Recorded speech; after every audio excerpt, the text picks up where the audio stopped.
ایک اور مسئلہ ہے کہ جو آج کل کچھ افراد مقدس معابی کرتے ہیں، اور کوئی بھی قصیدہ کوئی اچھی لحن میں پڑھ لے یا قرآن کو کوئی اچھے لحن میں پڑھ لے تو ان کو کوئی اور چیزیں یاد آنا شروع ہو جاتی ہیں، تو کہ جی یہ بھی گانے کی طرز پہ ہو گیا تو وہ بھی گانے کی طرز پہ ہو گیا۔ ہاں، جو گانے کی طرز پہ بنایا جاتا ہے، خواہ وہ قرآن پڑھیں آپ، خواہ وہ کوئی دوسری کوئی قصیدے پڑھیں، اگر واقعاً گانے کی طرز پر بنائے جا رہے ہیں اور اس کی طرز پر، تو وہ جائز نہیں ہے، کیونکہ ہر وہ کلام یا وہ لے جو لہو و لعب مجالس کے لیے ہے تو اس کے اوپر پڑھنا جائز نہیں ہے اور حرام ہے۔ تو لیکن ہر قصیدہ جو بھی پڑھنا ہے تو کچھ حضرات اتنے مثلا وہ گئے ہوئے ہوتے ہیں اپنے کیا کہتے ہیں سینما ہال میں، اور ان چیزوں گانوں کے اندر ہوتے، جو بھی جس پر بھی کوئی قصیدہ کوئی پڑھتا کہتے ہیں یہ بھی گانے کی طرف۔ بھائی تمہارے نزدیک گانے کی طرز پہ ہوگا، ہر کسی کے نزدیک تو نہیں ہے۔ جو گانے کی طرز میں ذہن میں رکھ کے پڑھ رہا ہے اس کے لیے حرام ہے نا، تو دوسرے کے لیے اگر وہ گانے کی طرز نہیں ہے یا اس کے ذہن میں خطور نہیں کر رہا تو خود اچھی آواز میں بذات خود پڑھنا، اس میں کوئی حرج موجود نہیں ہے۔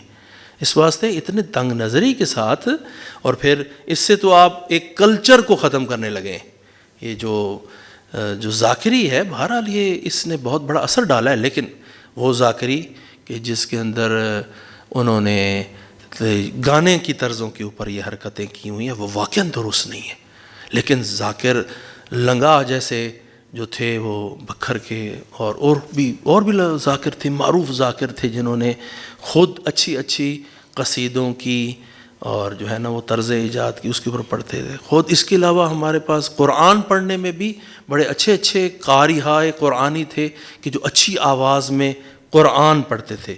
تو کیا ان سب کو آپ جو ہے وہ اچھی آواز میں قرآن پڑھنے کو برا قرار دیں گے؟ یہ حدیث اسی مطلب کے بارے میں، اس حدیث سے تنقیح ہے منات کر کے قصائد اور دوسرے مطالب کے متعلق بھی جا سکتے ہیں، اور خود جو ہے قرآن کو پڑھنے کے طرز کے اوپر کہ کیسے پڑھا جائے اور کیسے نہ پڑھا جائے۔ اس مورد میں امام محمد باقر علیہ الصلوۃ والسلام فرماتے ہیں،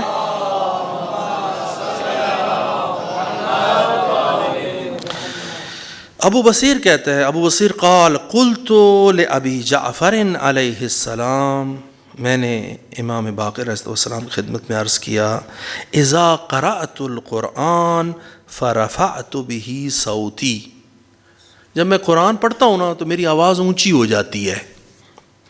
جاءنی الشیطان، میرے پر شیطان آ جاتا ہے، وسوسہ کرتا ہے، فقال انما ترائی بہذا اہلک والناس، کہ یہ تو اونچی آواز پڑھ رہا ہے نا تو دکھلا رہا ہے، دکھاوا کر رہا ہے، اہلک اپنے خاندان والوں کو، والناس اور لوگوں کو دکھا رہا ہے کہ میں کیا پڑھ رہا ہوں، یہ دکھاوا کر رہا ہے تو ترائی بہذا اہلک والناس۔ قال، امام فرماتے ہیں، اب یہاں سے امام کا جواب ہے اور غور سے سنیں، یا ابا محمد اقرأ قراءة ما بین القراءتین، ایک تو بہت اونچی آواز سے نہ پڑھ، اقرأ قراءة ما بین القراءتین، قراءت کر قرآن کی، نہ بالکل آہستہ نہ بالکل اونچی، ما بین القراءتین یعنی متوسط آواز سے تو قراءت کر، تسمع اہلک کہ جس سے تیرے گھر والے سنے تمہیں، وَرَجَّعَ بِالْقُرْآنِ صَوْتَكَ، رجع یعنی پلٹا، رجع یعنی ترجیع کر یعنی آواز کو اپنے گلے میں پھیر، رجع بالقرآن صوتک، اپنی آواز کو گلے کے اندر پھیر، یعنی خوبصورت آواز طریقے سے بول۔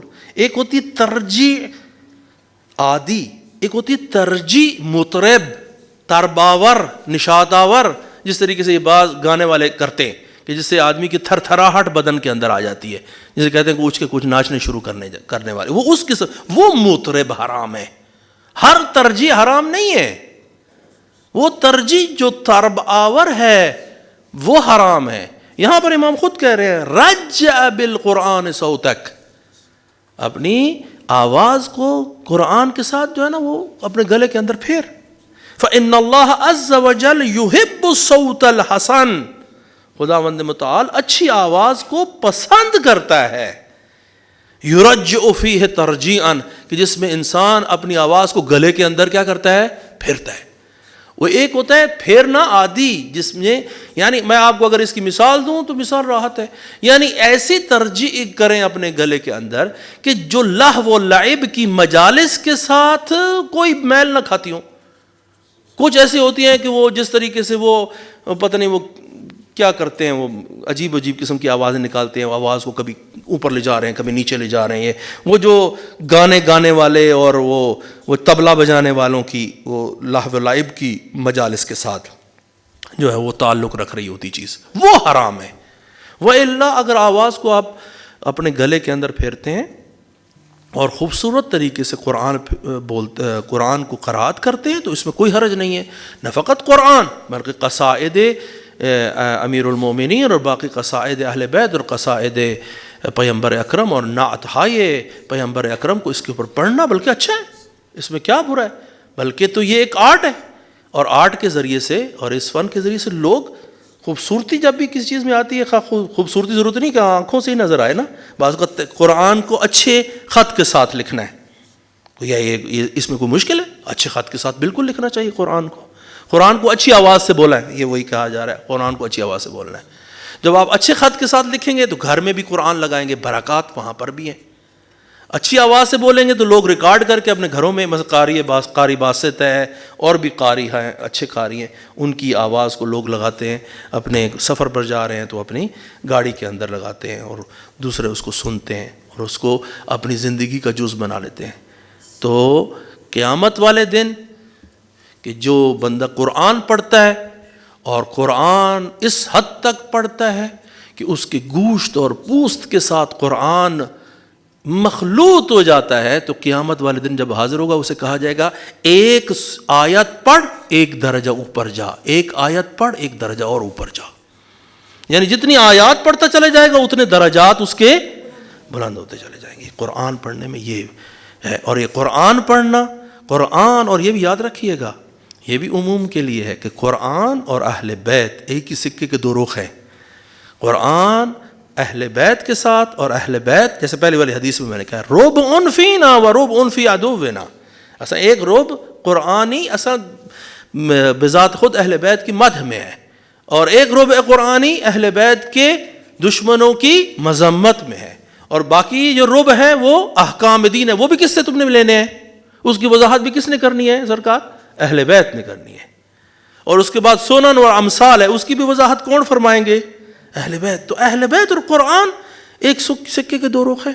جیسے قرآن کے اندر من بین ایدیہم ومن خلفہم کسی جہت سے اس کے اندر نجاست نہیں آ سکتی، اہل بیت میں بھی کسی بھی جانب سے ان کے اندر نجاست نہیں آ سکتی. جیسے یہ لا ریب ہے، اہل بیت بھی لا ریب ہے. خداوند متعال ہمیں قرآن اور اہل بیت کے ساتھ متمسک رکھنے کی توفیق عنایت فرمائے.